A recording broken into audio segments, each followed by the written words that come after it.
उद्या फोटो करायला जायचं चोरी जाय दुसऱ्या गावात चोरी करायला जायचं उद्या. आज लोक आधी ह्या गावात चोरी करायला. अरे मला मॉडेल भेटायला बोललेला का अरे रामलिंगाव पुन्हा लागून भेट चोरी झालं शहरात पुन्हा भेटाय. आता चोरी करायला जायचं आपण. चला लवकर चोरी करायची आज दुसऱ्या गावात काय भ्यास ना कोणाला चालते का? आज आपण ह्या घरात चोरी करायला चालते का? अरे पाटलाच घर आहे पाटलाचं काय नाही चोरी पत्र काय चला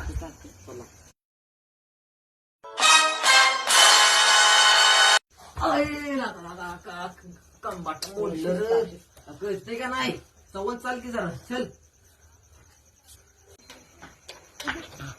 अरे तू काय पाटला जावं येशवी बघ इकडे क्या गुंडा बनेगा रे तू. बघू नको बोलायचं बघ. अरे खोलायचा का मी कसा वेवी थांब जरा चला चला वास की चल जाऊया आता चल असून दे. अरे शिड्या कुठं आहे कुठे किती राहिलं काय खायला उद्या तुम्ही चल बघूया कुठे आहे कुठे गेला शिब्या बहुती दारू त्याला गेला जाऊन दे आपण वाटून घेऊया आपल्या दोघात चालते का? ए भूत भूत अरे काय रे